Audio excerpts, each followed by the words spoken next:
Bismillahirrahmanirrahim. Nasihat Maulana Muhammad Ilyas rahmatullahi alaih. Cara menyelesaikan berbagai permasalahan umat saat ini hanya dengan usaha dakwah yang berdasarkan satu fikir dan gerak. Segala cara yang ditempuh di luar usaha dakwah nampaknya saja dapat memberikan hasil dan keuntungan dengan segera, meskipun hanya dengan pengorbanan yang sedikit. Sebaliknya dalam usaha dakwah ini menghendaki pengorbanan yang besar dan hasilnya tidak segera dapat terlihat. Itulah sebabnya mengapa orang-orang menjauh dari usaha dakwah ini. Demikian pula orang-orang yang tergesa-gesa dalam mengambil kesimpulan ketika melihat para pekerja dakwah tidak produktif atau ketika melihat azas usaha ini, karena mereka belum mampu melihat hakikatnya, yakni memahami makna syariat. Allah Subhanahu wa Ta'ala akan menerima kerja dari orang yang melakukan usaha dakwah dengan senantiasa menambah pengorbanan. Beramal bukan asbab masuk surga, tapi beramal karena mengharap rahmat Allah Subhanahu wa Ta'ala. Dan rahmat Allah Subhanahu wa Ta'ala hanya akan diperoleh dengan beramal. Maka harus beramal. Jadikanlah diri kita seperti celak mata, dihancurkan untuk mata, rela berkorban sehingga digunakan pada mata, bukan digunakan di tempat lain. Semua orang menggunakan pada mata. Para nabi, para aulia, ulama, orang kaya, orang miskin, wanita, laki-laki menggunakan celak itu untuk mata. Jika kita yakin pada diri kita, maka bantuan Allah Subhanahu wa Ta'ala akan jauh. Jika kita yakin kepada diri kita, maka bantuan Allah Subhanahu wa Ta'ala akan jauh. Jangan melakukan usaha dakwah untuk kepentingan diri sendiri. Jangan memungut sumbangan atau dana apa saja. Jangan berhubungan dengan pemungut dana. Dan jangan hidup dengan mengharap bantuan orang lain. Apabila seseorang memiliki watak peminta-minta, maka ia akan senantiasa mencari kesempatan untuk meminta-minta. Pekerjaan para Nabi alaihissalam adalah menarik khazanah dan pertolongan Allah Subhanahu wa Ta'ala untuk kepentingan umat manusia. Sedangkan pekerjaan raja-raja atau pengusaha adalah menarik khazanah Allah Subhanahu wa Ta'ala dan manusia untuk kepentingan dirinya sendiri. Walaupun telah maksimal melakukan usaha, anggaplah diri kita belum maksimal, karena sesungguhnya kita belum dapat menunaikan seluruh tugas dan kewajiban. Kuda senantiasa matanya melihat ke depan, dan gajah senantiasa melihat ke belakang. Begitupun dalam usaha dakwah ini, kita hendaknya selalu melihat berapa banyak berusaha, jangan melihat hasil usaha. Setiap kali melakukan kerja dakwah, maka berdoalah 10 kali lebih banyak. Zikir adalah benteng yang paling kokoh untuk mempertahankan diri dari godaan syaitan. Oleh sebab itu, semakin banyak orang yang jahil kita temui, hendaknya semakin banyak kita berzikir agar terhindar dari pengaruh-pengaruh kejahatan mereka. Apabila taat kepada Allah Subhanahu wa Ta'ala, maka ujian berupa kesusahan akan datang. Tapi nusratullah, pertolongan Allah akan menyusul kemudian. Nusratullah tentunya tidak dikaruniakan kepada kita pada permulaan kerja, namun pertolongan itu akan diberikan pada saat kita memerlukannya.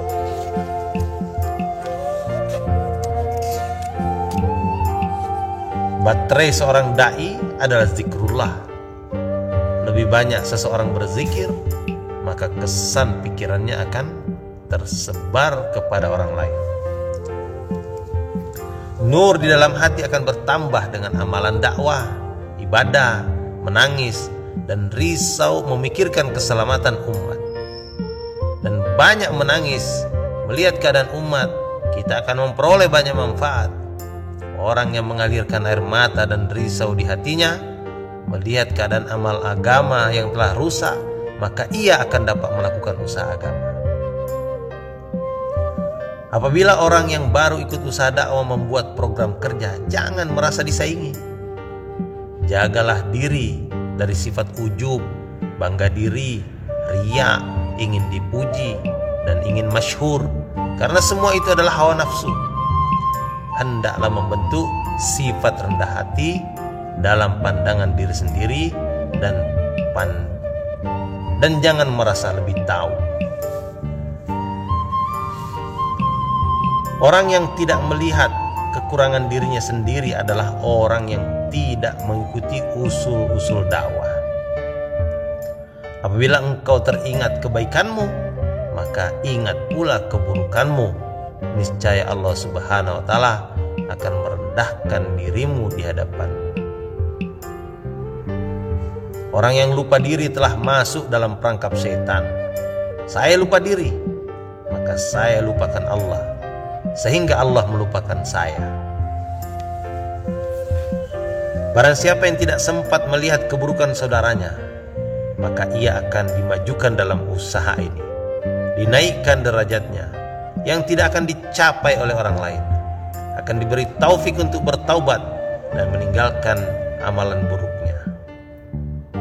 Jangan mencari kesalahan orang lain. Jika keburukan seseorang terlihat, jangan sebarkan pada orang lain, dan jangan berprasangka buruk. Apabila seseorang menganggap orang lain hina, maka pada saat itu juga akan dihinakan oleh Allah Subhanahu wa Ta'ala. Membenci perbuatan maksiat yang dilakukan seseorang tetap harus dilakukan, tetapi kepada orangnya harus tetap sayang. Walau bagaimanapun dia adalah seorang muslim. Setiap saat hendaknya melihat kebesaran dan kudrat Allah. Jangan hanya melihat bentuk zahir seorang muslim, tapi lihatlah kalimat la ilaha illallah yang ada di dalam dirinya. Akhlak dan perbuatan harus terlihat bersih dan indah. Jadilah seperti bunga, menyejukkan mata setiap orang yang memandangnya, dan lebih banyak berbuat daripada berbicara. Jangan seperti duri, baru dipandang aja orang langsung merasa takut. Jadikan diri kita makbul di sisi Allah,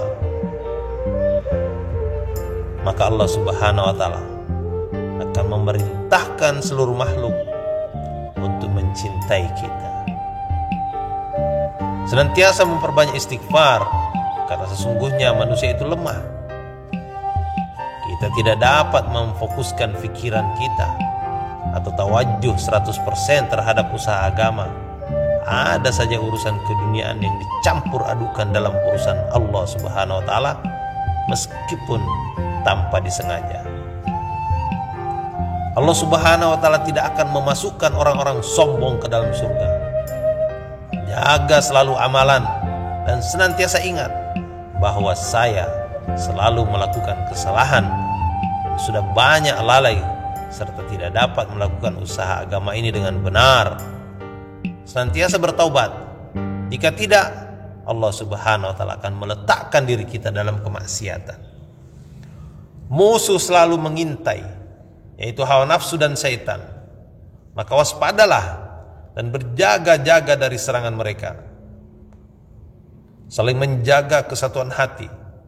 Apabila ada seseorang yang melanggar usul, tegur dengan hikmah dan lemah lembut. Abdullah bin Mas'ud radhiyallahu anhu berkata, memecahkan hati seorang muslim sama dengan menghancurkan 70 Ka'bah. Senantiasa menjaga dan meluruskan hati. Apabila di dalam jamaah ada 1-2 orang yang berubah niat, hal itu akan mengakibatkan seluruh jamaah akan berubah niat. Cara yang terbaik untuk mendapatkan keridhaan Allah Subhanahu wa Ta'ala adalah dengan cara menyebarkan menyebarkan agama dengan penuh keikhlasan. Orang yang ikhlas menolong agama Allah Subhanahu wa taala akan mendapatkan nusratullah, mendapatkan pertolongan Allah dengan berbagai macam cara. Pergerakan dakwah ini berdasarkan niat yang ikhlas, hanya mengharap keridhaan Allah Subhanahu wa taala. Semakin ikhlas niat seseorang, semakin banyak ganjaran yang akan dia dapatkan. Orang yang berjihad dan menegakkan agama tapi ragu-ragu dengan ganjarannya adalah orang yang bernasib malang. Orang yang usaha atas agama, orang yang usaha atas agama tapi tidak yakin dengan janji Allah Subhanahu wa taala adalah perbuatan orang fasik. Pada waktu luang, renungkan apa yang telah didengar dan apa yang telah didakwahkan. 6 sifat sahabat hanya untuk mewujudkan isti'dad atau kesiapan pada diri umat untuk mengamalkan agama secara sempurna. Tanpa 6 sifat tersebut, mustahil akan terwujud kesempurnaan agama dalam kehidupan umat. Untuk menghasilkan 6 sifat pada saat berdakwah, hendaklah merasa diri ini bodoh dan lemah. Ambillah 6 sifat dalam lautan ujian. Ada satu hal yang sangat mengerikan. Seseorang yang sibuk membentuk jamaah kes, tapi 6 sifat pada dirinya tidak diusahakan. Sejauh mana jazbah atau semangat untuk senantiasa taat kepada Allah dan mengajak orang lain untuk perkara ini yang ada di hati, maka Al-Quran akan memberikan seperti apa yang ada di dalam hati. Ada 3 jenis pekerja dakwah. 1, taliban, yakni pelajar. 2, qani, yang merasa berpuas hati. Dan 3, nakid, suka mengkritik. Orang yang menjadi taliban akan kekal dalam usaha dakwah ini. Alif ba ta usaha dakwah ini adalah silaturahim 2,5 jam setiap hari, jaulah setiap pekan, khuruj 3 hari setiap bulan, 40 hari setiap tahun, dan 4 bulan seumur hidup. Ini alif batanya. Apabila bersedia untuk melaksanakan khuruj 3 hari, 40 hari, 4 bulan, 2 jaulah, 2 taklim, dan i'tikaf setiap malam sabkuzari atau malam pertemuan, inilah usaha tabligh. Ada 2 perkara yang harus dipahami seorang dai. 1, kehendak dakwah, membawa diri, menjaga nisab, keluarga, taklim dan masturat, dan tetangga 2,5 jam dan jauhlah. 2, target dakwah, hanya mengharap ridho Allah Subhanahu wa taala. Orang yang meneruskan kerja dakwah ini dengan istiqomah, meskipun satu demi satu sahabatnya telah meninggalkannya, adalah dianggap sebagai perwira yang seorang diri melawan bala tentara musuh dengan gagah berani, meskipun kawan-kawannya telah melarikan diri. Semoga Allah pahamkan.